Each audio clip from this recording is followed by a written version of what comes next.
De siste dagene så har jeg satt meg helt fast på internett på et spesielt tema. Og det MTB, mountain biking, fjellsykling. Jeg er på vei bort for å hente en som heter Birk. En ganske vanlig fyr fra Tromsdalen. En ung gutt, og han elsker å sykle, det er det artigste han vet. Og ikke bare det, han har 100 000 følgere på TikTok.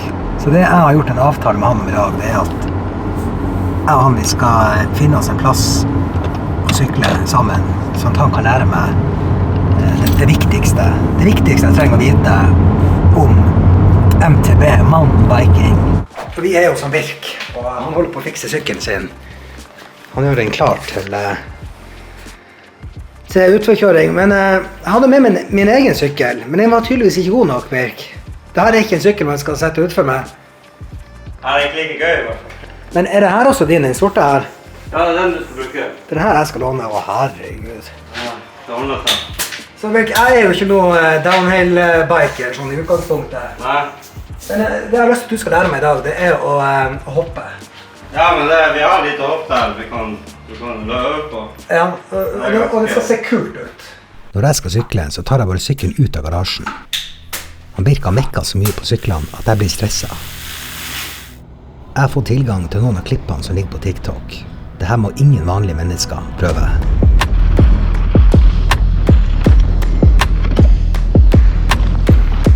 Birk er ikke redd for å dø. Det er forskjellen på meg og han. Han sykler som om det ikke skulle vært noen morgendag.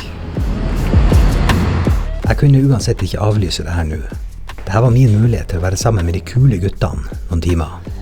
Skal ikke plages når vi ikke trenger. Neida. Her er ikke noe god idé. Det kan jeg si. Ok, Birk, da er vi på vei til hvor vi skal nå. Vi skal til Skihita og sykle noen single tracks. Single tracks, ja. Single tracks. Ja. Det er bare en retning å kjøre det. Ja, ok. Hvor mange følgere har du på TikTok? Det er jo, jeg tror det var 138 000. Så jeg sjekker ikke det opp så mye.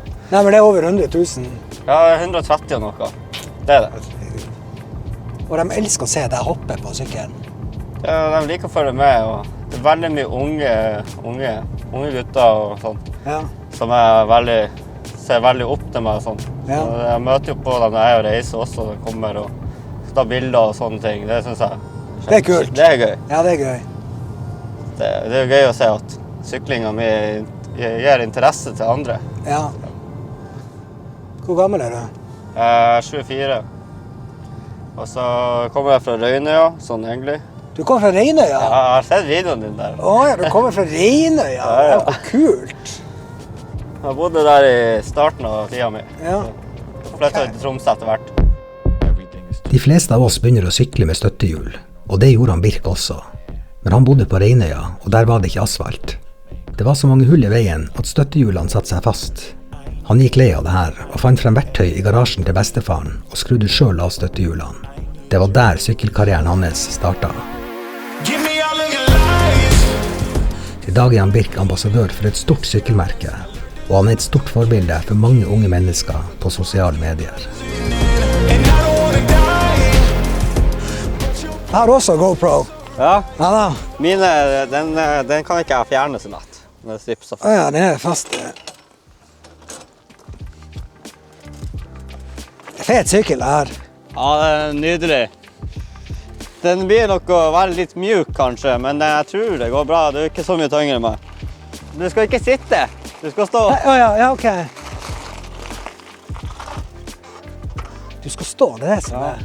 Og det bremsen her, den er veldig lett å klippe inn. Ja, heldigvis, for jeg har jo ikke fingre. Ja, så... Vi var kommet til skihytta, og jeg jobbet litt med å holde maska. Nå var det alvor. Heldigvis så måtte han Birk montere sykkelen, og det ga meg litt ekstra tid.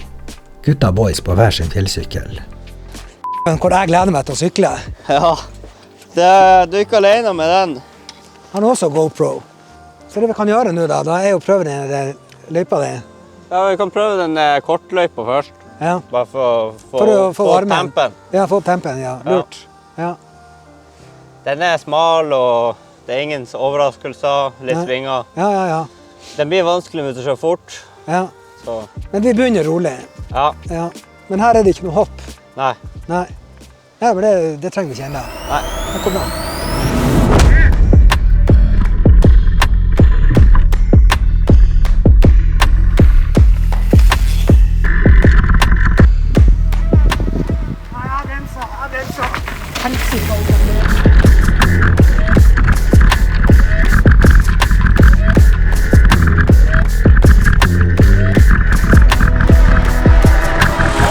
Du bremser ikke i det hele tatt.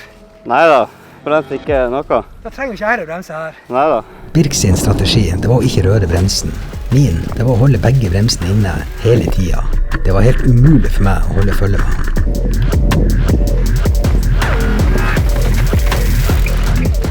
Jeg kunne fortsatt, men ok, men jeg bremser ikke så jævlig der. Her kommer han. Se på det.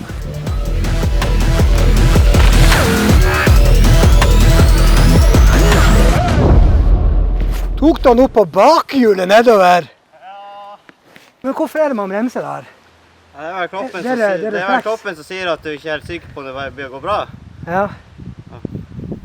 Vi hadde fått opp tempen, og nå skal han Birk gi meg opplæring i hvordan man hopper med en downhill-sykkel. Ok, Birk. Det var egentlig det her jeg hadde litt lyst til å teste i dag. Ja. Og det er hopp. Men det er klart at hvis jeg bremser av å kjøre i en liten nedoverbakke der, så vil jo det her være umulig. Hva er teknikken der? Hva er det du gjør? Du bare... Ja, du må aldri begynne å si du bare. Altså for det... Ok, det du gjør, du ser hoppet, så gjør du deg klar. Så står du i en god stilling på sykkelen, stående. Og når du treffer hoppet, bare følg med hoppet. Så jeg må opp før hoppet? Altså rett opp? Mens du tar av, så bare lar du sykkelen følge det hoppet vil. Så jeg trenger ikke ta sats? Nei, ikke egentlig. Nei. Du fer opp hvis du har fart. Ja. Ja vel. Jeg drar det mye damer på det her. Nei, det gjør du ikke. Ja, men vet du, da er det jo ingen vits. Det er ikke det damen kommer etter. Ok, så jeg skulle ta det. Jeg skal over det oppe. Det er en table, så det er litt lettere. Hva det kalles for? En table. Ja, ja. Jeg prøver.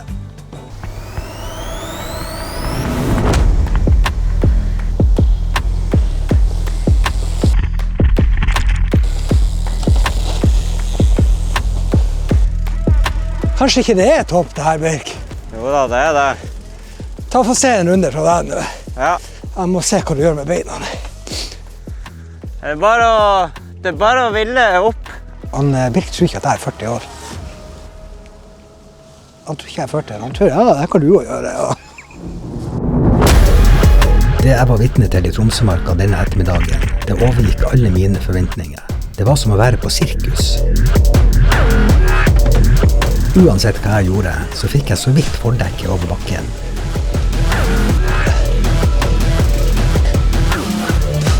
Nei! Nei, jeg trekker meg på hoppkanten. Ja. Hvordan var det du tok løs på TikTok for deg?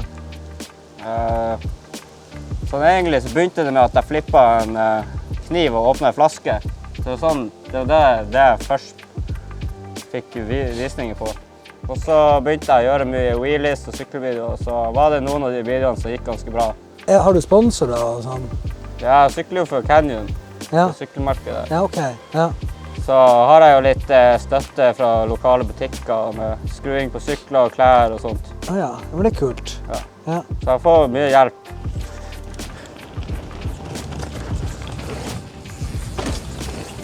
Ja, men Birk, jeg må si at jeg er litt skuffet over meg selv, fordi her har jeg en bakke, har et hopp. Jeg ser at du hopper jo her. Ja.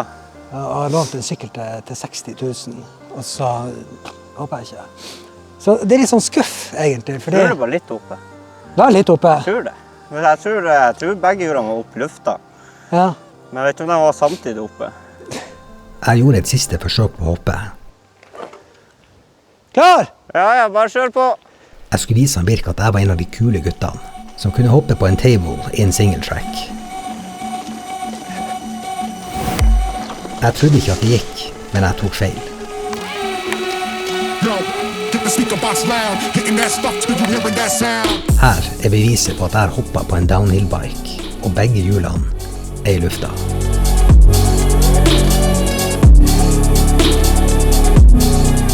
Birkan har lagt ned tusenvis av timer i sykling. Det er derfor han er blitt så god, og det er derfor 140 000 unge mennesker gleder seg til neste gang han legger ut en video på TikTok. Tenk, og han bor i lille Tromsø. Men Birk, tusen takk for opplæringen og lån av sykkelen. Det var jævlig kult. Ja, det var trivelig. Ja, det må vi gjøre flere ganger. Ja. Takk skal du ha. Med litt mer dagslys. Litt mer dagslys.